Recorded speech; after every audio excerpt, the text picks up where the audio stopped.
Hey, if you're an actor at the start of your career, or if you're an actor who hasn't started at all, no judgment. But I do want you to know that it has never been a better time to get started with Backstage. Just go to backstage.com/subscribe and enter the code word envelope at checkout for a 30-day free trial. That's 30 whole days. You can browse through thousands of casting notices from thousands of filmmakers, producers, casting directors, all looking for talent just like you. Make a profile, upload a headshot, find out what kind of projects you want to be a part of. Backstage is where you book that very first role.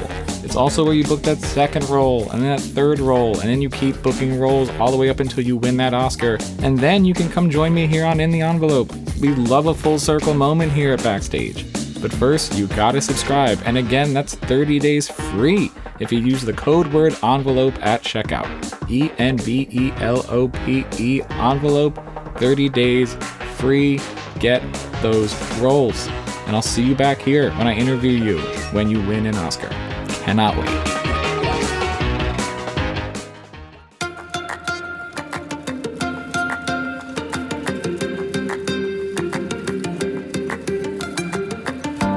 Welcome to In the Envelope, a podcast from Backstage, the one-stop shop for actors and creators both above and below the line.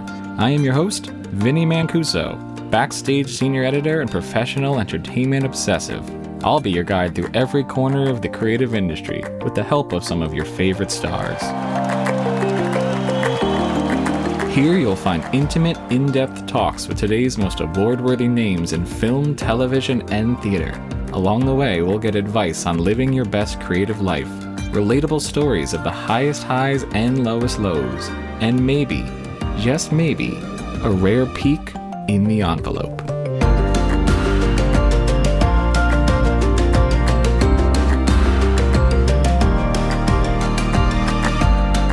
I feel like in many ways I'm only just starting to learn how to do my job properly. I think one of the reasons I really love my job is that I never feel like I've worked it out. So it's always scary to me in a good way. And every character I play seems to kind of ask me to do something different. Welcome to another new episode of In the Envelope, the Actors Podcast. I am your host, Backstage Senior Editor, Vinnie Mancuso. And joining us for a chat today is the lovely, the great Elizabeth Debicki. Now, I'm sure many of you know Elizabeth from her truly uncanny portrayal of Princess Diana in seasons 5 and 6 of Netflix's The Crown.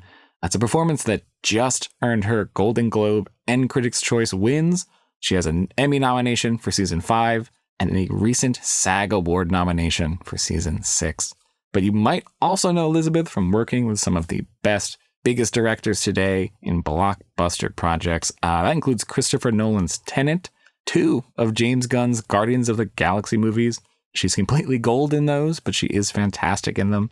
The Criminally Underseen Widows from Steve McQueen. She is great in that, alongside Viola Davis and Michelle Rodriguez. We dive pretty deep into the long road that got Elizabeth to this place, all the way back to her training at the Victorian College of the Arts in Melbourne, Australia. Her first introductions to on-camera acting in Hollywood not long after graduating, all the way up to the enduring impact The Crown and playing Diana has left on her today. Stick around to the very end if you want to hear just a bit about MaXXXine, Ty West's sequel to Pearl and X, which Elizabeth has a role in. Very different from Diana, to say the least. It's a great chat with a true artist. Let's get right into it. Here is Elizabeth Debicki.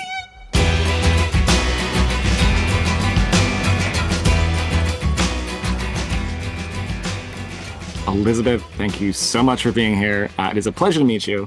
How are you doing? I'm doing pretty well. I'm a little bit jet lagged. Very fair. I've just come from Paris, but... Oh, so very jet lagged. Well, yeah, but the thing was, I flew from LA and then I was in Paris for a hot second and then I'm back in the States. And so I kind of think I wasn't there long enough to adjust to a time zone. So I might be more just tired than jet lagged. I mean, that's also fair. That's a lot of traveling in a very short amount of time. That's one of those things where you don't quite get jet lag, but you do get confused as to what day and time existence you're in. Yeah. I don't actually know the day of the week. It's Friday? It is a Thursday. There we go. I hate to break it to you. It's not Friday. We have one more to go. No, It's a it's Thursday. funny. It's just like, I think since just the last few weeks have just been so busy. And even though I'm doing things every day, I seem to not actually know what day it's happening on.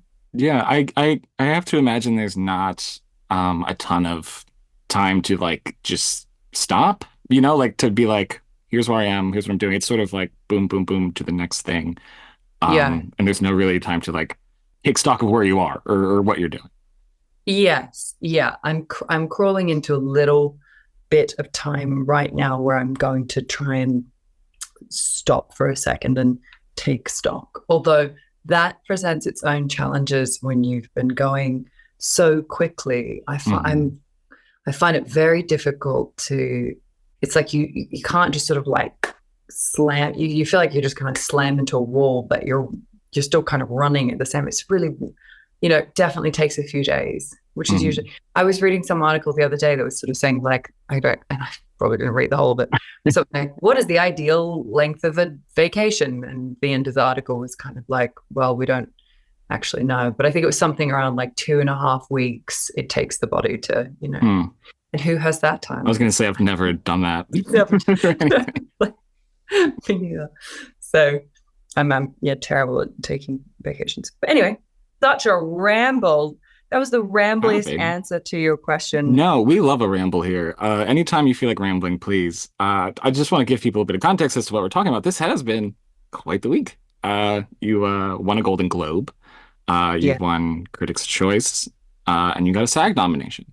Yes. All within the last 2-ish weeks. Yeah. 3-ish weeks. And some of them were for some seasons of The Crown, some were for others.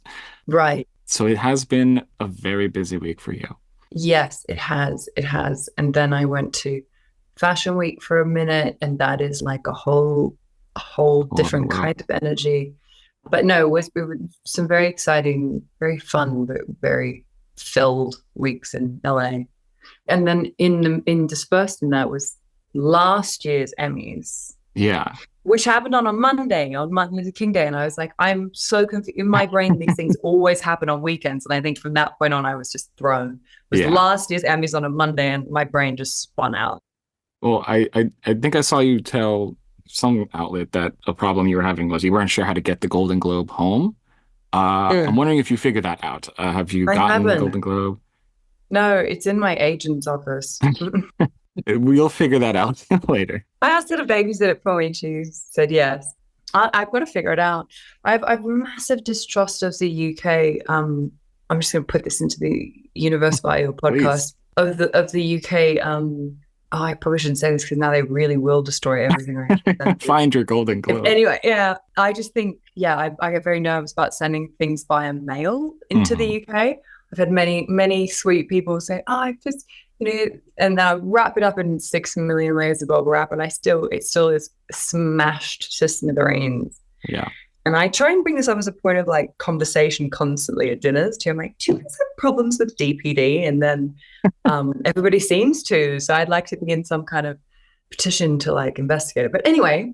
Well, if we can change anything thanks to this podcast, it's the UK transportation system. And, we absolutely can't change that. It is, there are many things about England that one cannot change, I've learned after living there for 8 years. I love that. I guess we should probably talk about acting at some point in this podcast. I'm very excited to talk about, stuff like The Crown and everything that's happening now. But, here at Backstage, we love to hear about the journey, how you got here, go back to, the beginning.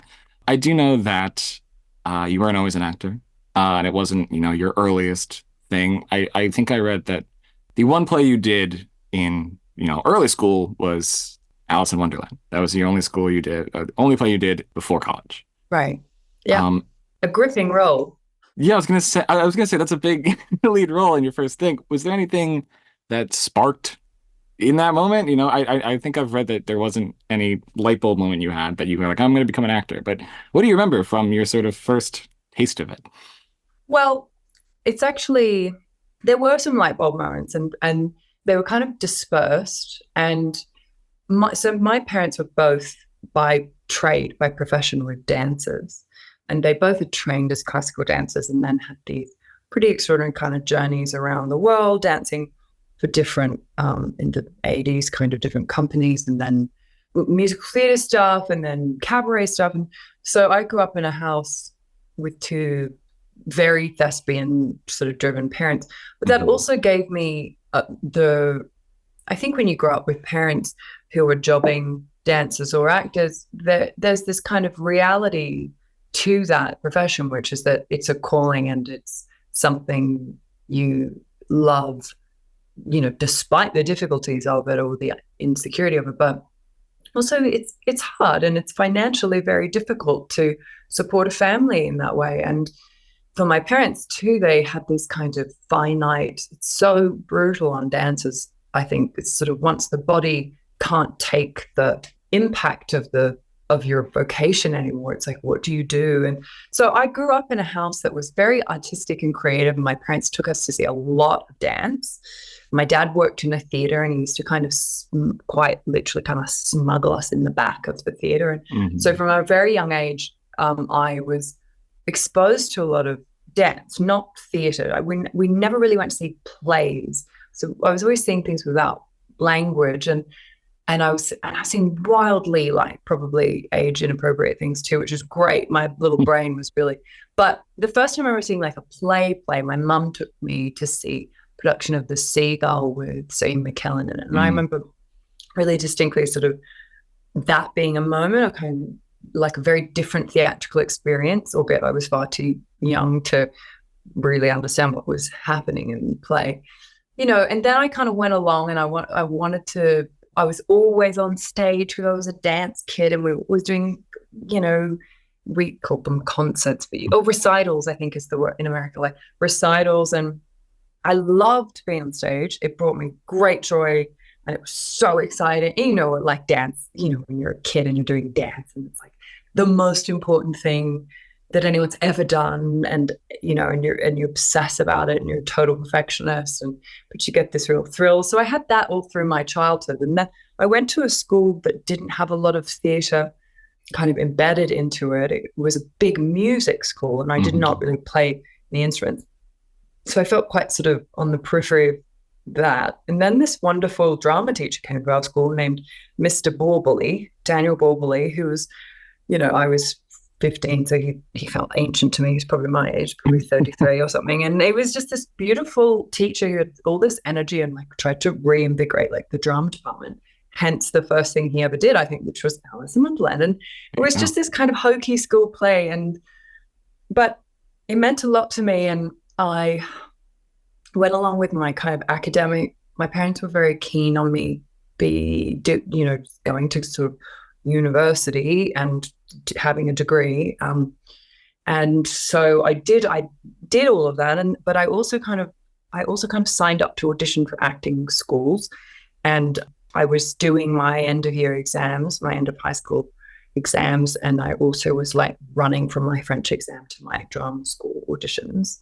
And the school that ended up accepting me was the school in my home city in Melbourne at the VCA, which was at that time kind of still like a very vocational training. I don't know what it is like now, but it was a wonderful place to go to school. And I sort of, I got accepted at the same time that I got accepted into universities, and it was just a fork in the road, and I went towards this thing that called me, that I loved. And I think it was really difficult for my parents, bless them, like really quite heartbreaking, because I think they'd worked very hard to send us to these good schools, and they really wanted me to have a quote unquote normal job. And I think it's very stressful for people, especially people who've been creatives and had been in that struggle, job to job, hand to mouth kind of struggle. And then your kid turns around and says, by the way, I want to be an actor.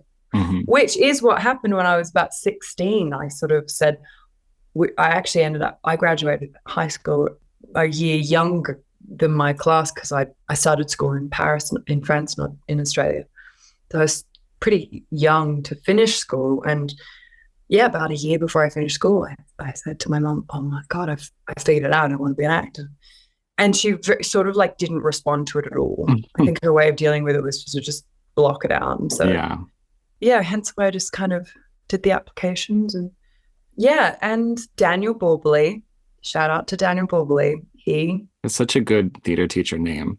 Such a good theater teacher. You can sort of see him like Absolutely. He is who you picture, and just like more energy than can like be housed in the human body, and so good to his students. And I'd never done a monologue in my life, which of course is what you have to do when you audition for drama school, which if you're auditioning in your mid-20s and you've done a bunch of stuff already, and I guess you'd know how to approach it, but I had absolutely no idea how to do something in verse. I had no idea how to just do a monologue, And I remember he, on his time, sort of said, meet me in the auditorium, and he sat there with me and he went through the auditions, and I chose like a completely inappropriate piece.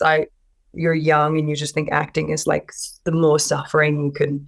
Do you remember what it was? Yes, I did Harper and Angels in America. I was like 16, 17. I was like, I know what I should do. A lot of life experience. A Valium addicted housewife who's suffering.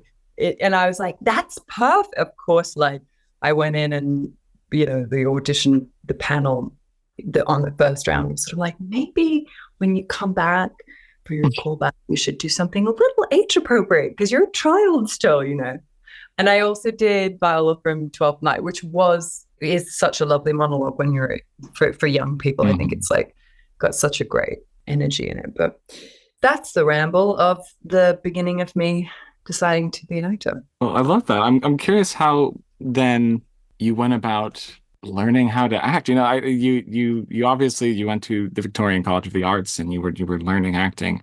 So I'm curious, were you drawn more towards learning through experience, or was there any sort of, technique or class or framework that helped, or was it a combination of the two? A combination. I mean, the school that I went to, BCA, had a very particular teaching methodology, which is a very interesting methodology. It was created by a wonderful acting teacher, lecturer named Lindy Davies, and she sort of devised a methodology that was, it's a little bit complicated to explain, but the objective of it, retrospectively looking back at it, while you're in it, it's just like this kind of, you're in this like trance of learning all these different things. But looking back on it, it's really just about trying to sort of let or encourage the actor to include the body in language, to create a connection between language and body, and therefore opening up to sort of enormous imaginative, expansive connection to language and storytelling, not as opposed to a methodology that might ask you to root your understanding of the text in something that's already existing in your emotional memory, language, landscape, or a training that is very cerebral in its sort of textual analysis. So really it was a very physical training which suited me.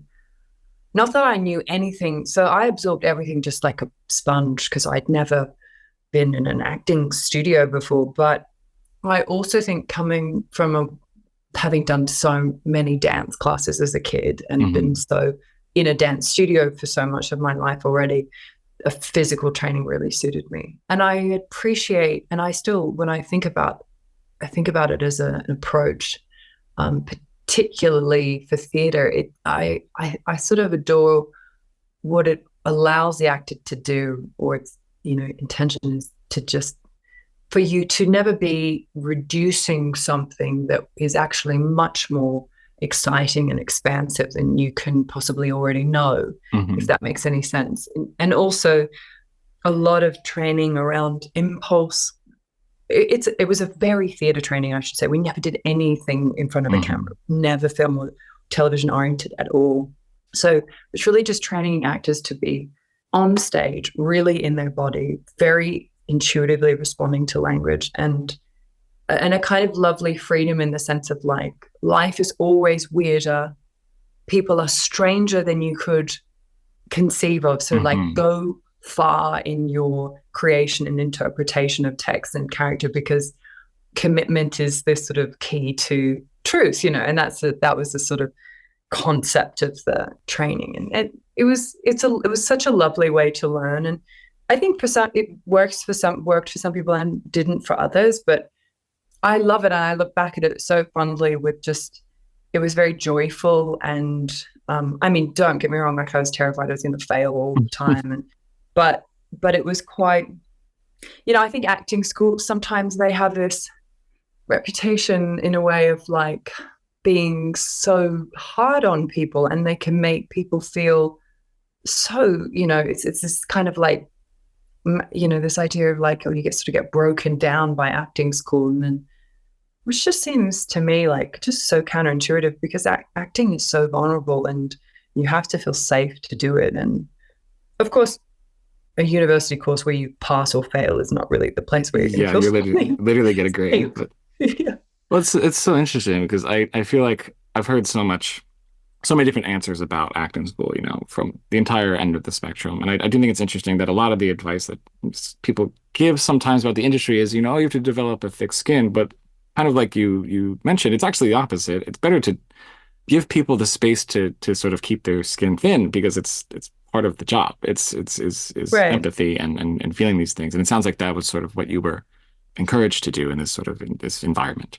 I think so. I mean, they weren't so much worried about our mental health. I won't lie, but they were curious about our just the expanse of what like an actor's imagination and brain can do, and their bodies too. A lot of the training was, we had a movement a movement teacher, and she trained under Jacques Lecoq for many years. And so there was a lot of like our physical training was clown based and mask based and all that stuff. I mean, it's absolute hell on earth when you're doing it in class and you're just dying, you're not doing it right. Your clown's not good enough and all these things. But I look back and see, like all things, when time passes, you look back and you think, oh, that's what they were trying to teach us. And there's great value in that. And and I guess, in terms of what you were saying about, the thinness of the skin, I guess any director I've ever worked with that is really an excellent director, and usually that comes in tandem with them being wonderful human beings to completely understand that it's their job to create an environment where the actor feels safe to be vulnerable. Otherwise it's sort of not worth really, otherwise you just invite all kinds of bad things like self-awareness and things like that. Yes, which self-awareness is the killer. That's the thing you do not want. No. While you were at PCA, I think you did stuff like the black sequin dress, Much Ado About Nothing. I believe you also did the Hollow, stuff like that. You're absolutely like lighting up bits of my brain that I have been doing. Well, I was hoping that to sort of just ask what you remember. This is more of a general question.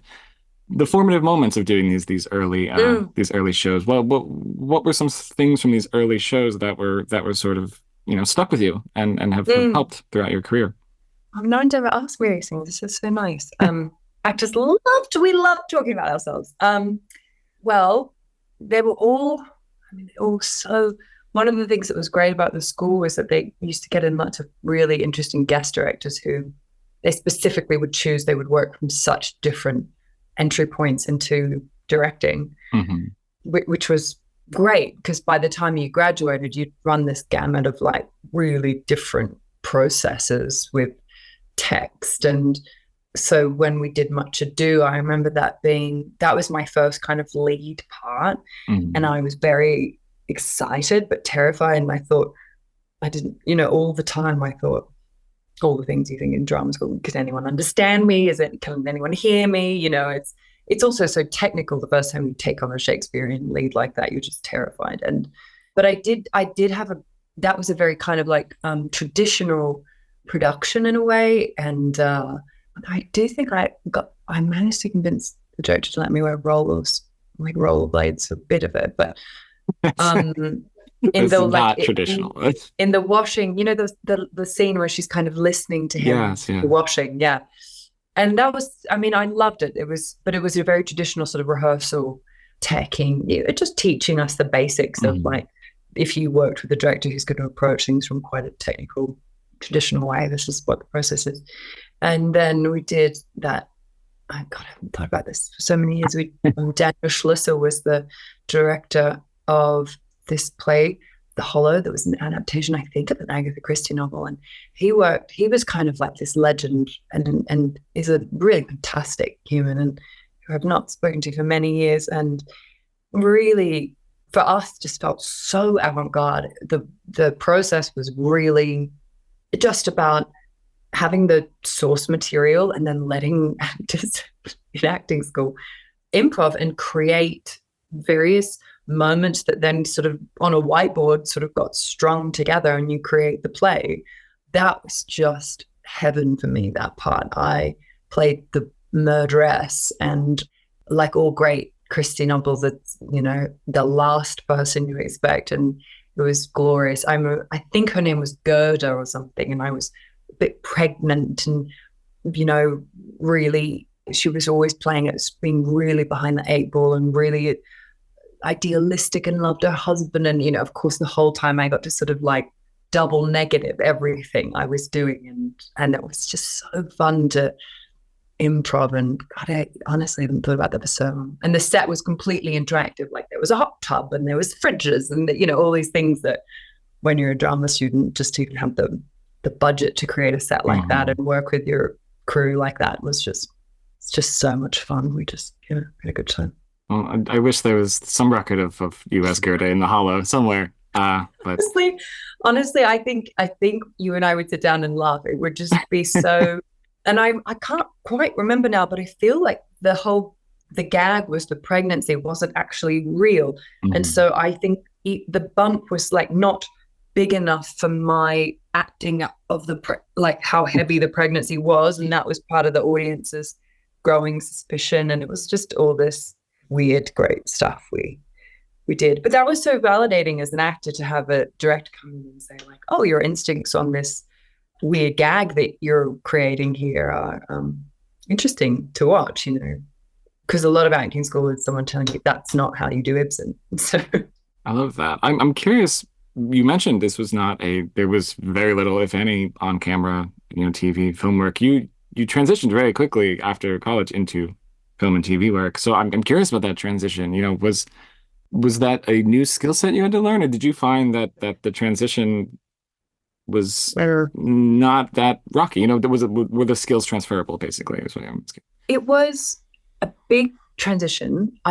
When I did a very small part in an Aussie comedy film called A Few Best Men, and I had gone into audition to be the lead of it, and then ended up getting the part of the secretary, and I think I had like 2 scenes, and that was the first, and so I think I ended up having like 3 days on that set, and that was the first time I was on a set, and someone said to me, poor camera crew, like just absolute rookie. They were like, this is a mark, you have to stand, and don't move around too quickly because the focus puller can't catch you. And so that was like a few days of a crash course. And then I think what happened, and it was really the greatest blessing and just so fortunate for me, was that Gatsby was the next thing I did. And it was so, really kind of heightened filmmaking. And we shot it in 3D, and there was all this extra tech that went along with it.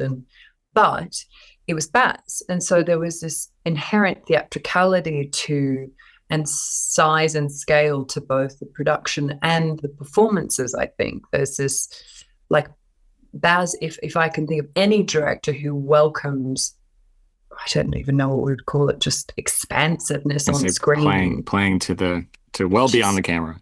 Yes, it just sort of like, he's not scared at all of like something that might, another director might not be to their taste or something. So I came onto set and I was housed in this cast of actors who were so experienced. Carrie was so much younger then, but has always been such a huge talent and such a quiet, kind of precise, professional actor. So I learned a lot from her, from watching her work. And then there was someone like Leo, who was just the most, it was wild to me to even just be in a scene with him. I, still quite starstruck even when we were doing the work. But again, such a professional actor and had such a strong sense of his own process. And I just kind of watched everybody work and Toby and learnt from them, I think, as I went, and felt very held by Baz. And like I said, the scale of things, I never felt like I had to sort of shrink anything down. I also just had the greatest time making that film, and just the whole time couldn't believe that it was actually happening. So it was quite free, I think, kind of like sort of winning some weird lottery ticket and thinking, well, this will never happen again. I'm just going to absolutely like go to town and have the best time and not really think terribly much, was sort of how I felt doing that job. I remember thinking, well, this will never happen again. So just going to have a great time working with these people. And to their credit too, I mean, and I must have seemed like such a rookie, but they never made me feel like that. They always made me feel very on the level. And yeah. Well, to jump forward a bit to The Crown, I think that's a good place to do it, because something I find so remarkable listening to, talk about how being on a set with Baz is a good intro to it, someone who's theatrically trained, because it's Baz. But something about your Crown performance is so many moments where you're sort of just existing on camera, where you're just seeing Diana think or react or something like that. And that's something that I find remarkable in terms of like how you do that, how to just exist on camera, knowing there's a camera in front of you, being present. So I'm curious, where did you get comfortable enough to just sort of be on camera? I don't think it's really like a state that I've reached. I think it's like a constant sort of negotiation and a constant learning process for me. I feel like in many ways I'm only just starting to learn how to do my job properly. I think one of the reasons I really love my job is that I never feel like I've worked it out. So it's always scary to me. It's in a good way.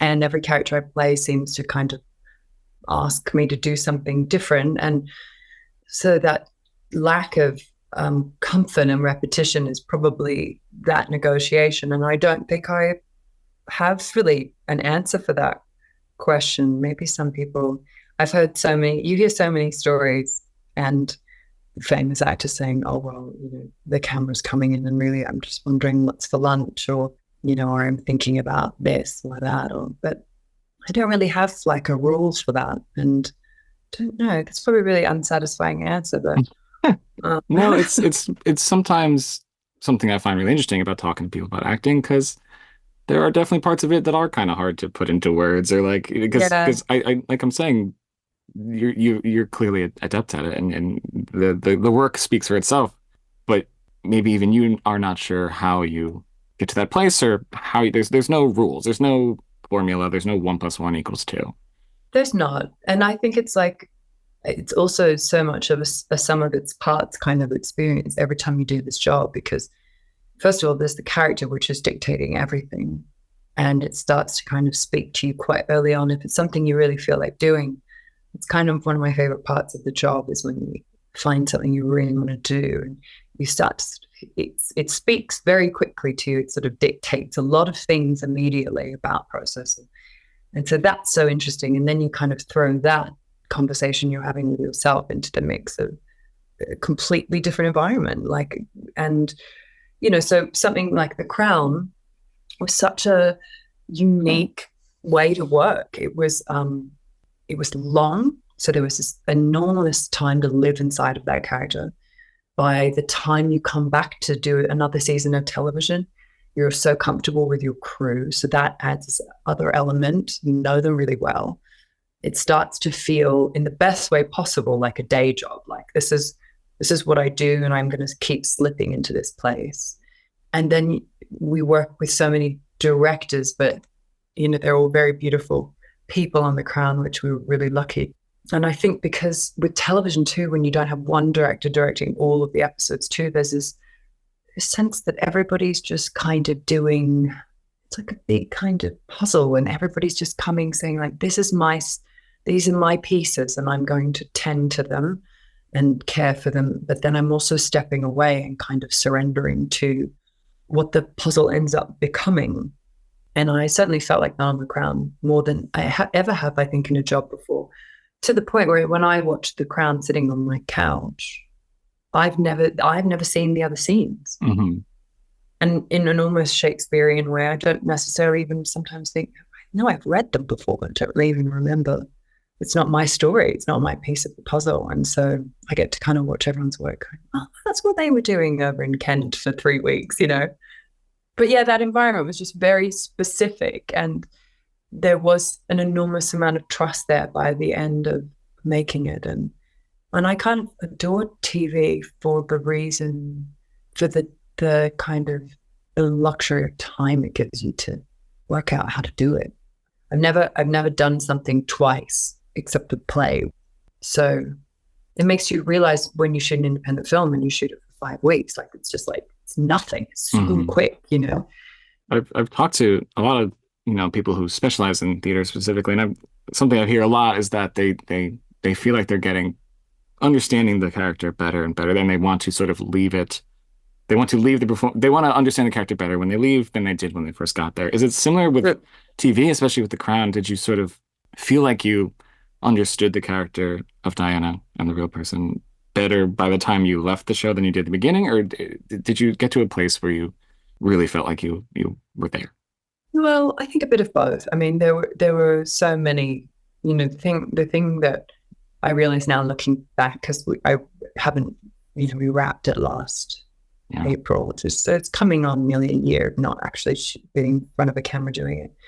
I realize now looking back that I actually never ever stopped trying to learn things. And so I was constantly, especially season 5, in particular season 5, because there were so many recreation moments. I always knew I'd climb one mountain of it, and then I'd be sort of like, get to the bottom and look up and I think, oh my God, the next one's even higher. The next one's panorama, and how the hell do I do that? And so there was just this constant kind of mining for things to not refresh, but like sort of deepen and sometimes just from a very technical standpoint, just deepen my grasp of the voice or mannerisms. And I played someone over a span of 7 years of their life. A lot changes in the way a person moves through the world in those years of your life, and the way your physical experience starts to inform your body language. And so there was just always something more that I felt. And because of the totally unique premise of the job, there was available to me constant research to reflect back on what I was doing on screen. So it was this kind of constant, like kind of going back to the pot, and I just kept stirring it and looking for things and thinking deeply about it. At the same time, there were many points where I also stopped thinking in an analytical way, or in a kind of, I just kind of would also allow myself, when I started to trust myself, to not analyze as much. So it was a funny combination of those two things. I don't feel like I left the part and pennies dropped and I went, oh my God, that's what because I've also had that happen many times. I mean, like, funnily enough, I have it happen much more in theatre than anything. And I don't know why that is, but do you get that from theatre actors often? You leave I think it's something to do with theatre being such a immediate, constant sort of immediate experience. So you're constantly just acting on impulse, but there's also so much adrenaline with theatre and on stage, and maybe that's slightly blocking our access to things. I don't know. But I can't tell you how many times I've left a play and then a week later been sitting on the train and suddenly thought, oh my God, that's what that line means. I can't believe I didn't figure that out. And I must have sounded like I knew what I was talking about, because the audience always would laugh. But then now so I didn't have that happen with Diana. By the time I finished that, I remember thinking, I feel like I have sort of mined everything I was supposed to, and I'm ready to stop experiencing character epiphanies. So yeah. That's really interesting, because I always wonder about, like you said, we have this sort of weird timing of we're almost a year out from when you stopped playing this role, and now you're sort of in a position where you have to talk about the role a lot. So I'm curious what that experience is like. You know, like you said, like you have to stop mining after a while. But what is the experience of discussing a role that you dug that deep into this Well, long after you stopped digging into it? well, it's not entirely unusual because I think actors are often doing press for a movie that they shot a year, sometimes longer. You know, Mhm. and that can feel very strange, kind of disjointed, especially if you've shot in the interim. You've shot like 3 other films, and then you because of the year we've had too in our industry Mhm. with our strikes as well. I haven't been off making 3 other things, so it doesn't really feel that strange to talk about it. And I have to say that to have work you do seen and that people care about it is something I will never, ever, ever take for granted as an actor. I just do not take it for granted that people, one, see it, and two, that it's started some kind of conversation, whatever that is. I mean, the show can be very polarizing if you are a UK viewer. So I am made aware by the media there, but I think I'm sort of like, well, that's kind of great too. That's what work should do. And yeah, so I kind of just think it's lovely. Like and even sort of doing these sort of like award ceremonies or being nominated for things, that's so new to me in my life as an actor. I'm very used to making work and then just sort of like going back underground and then making some other work. And I have made lots of kind of bigger things, and I've also made lots of smaller things, and I've done plays, and you just never know. Like, I can't remember who I was reading an interview. I think it was an interview, Kirsten Dunst's interview around the Power of the Dog time. Mhm. And she's an actress who she feels seminal to me in my sort of Absolutely. growing up and watching her work, but also just the scope of what she's done and just so many incredible performances she's given people. And she was sort of saying around the time, I was so glad that her work was being seen and that she had been nominated. But she was sort of saying the chances of like being in something that people like and watch and want to talk about is like lightning in a bottle. It's just so rare, you know. And that's how it's supposed to be, you know. Otherwise, you would sort of, I don't know, you could potentially take for granted that, oh yeah, I'm in something, so people care. I mean, that's just not how it is. And it's been on both sides of that coin now, and so I'm happy that people want to talk about the show. As we sort of end the sort of wrapping up here, I do want to look a bit forward. I am a big fan of Ty West's X, and I believe you are in MaXXXine. Yes. What is that like? What is that role? What are you doing? Is there anything you can tell us about that? Because it's a project we're very, very excited about. Yeah. Well, I believe I'm allowed to say that I play a director. We know that it's set in the 80s in Hollywood, and Mia is at the center of it, of course. And she's amazing. And Ty sent me the script. I think I had just finished. I was wrapping up on The Crown, and he sent me the script, and I had seen Pearl, but I hadn't seen X. I don't usually watch horror related stuff because I'm more of a low risk kind of viewer. Low threat, as someone once said to me, which I adored. One of my costume fitters on The Crown, she used to say to me, "Oh no, I can't watch that. It's too high threat." And that's a good way of thinking about things. So I was fascinated by I was sort of like, why is this extremely cool director wanting me to do his thing?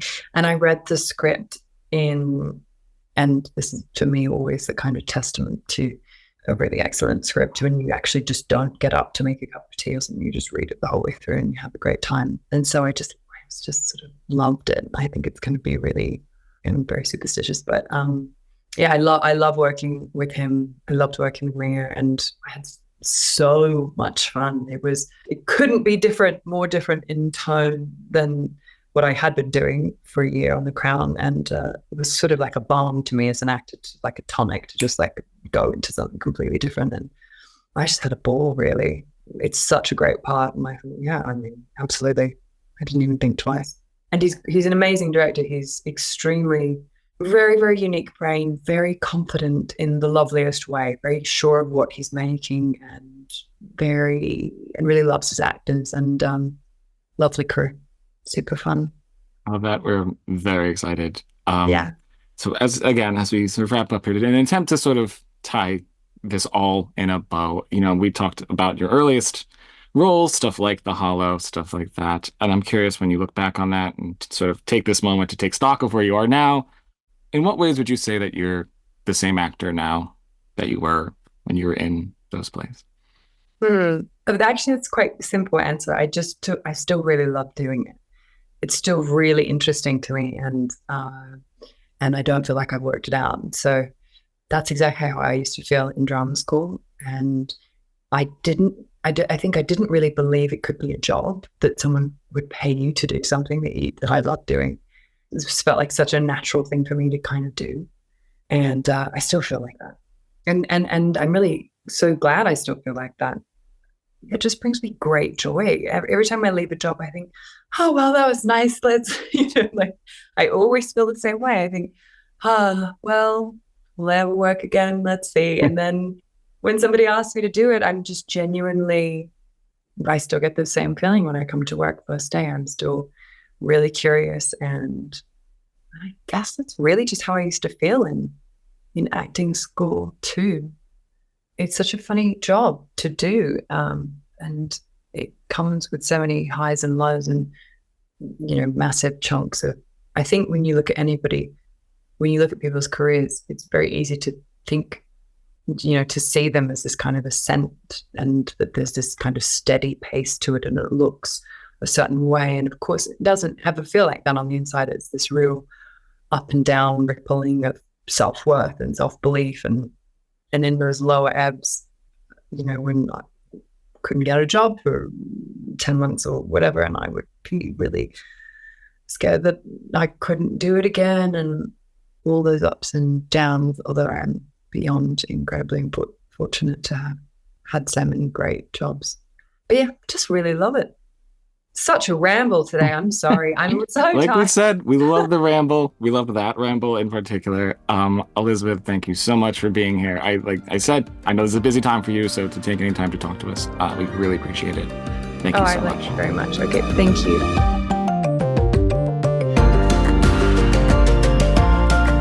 Thanks, as always, to our brilliant producer, Jamie Muffett, and to the whole team at Backstage: Samantha, Sherlock, Mark Stinson, Caitlin Watkins, and of course, Kasey Howe.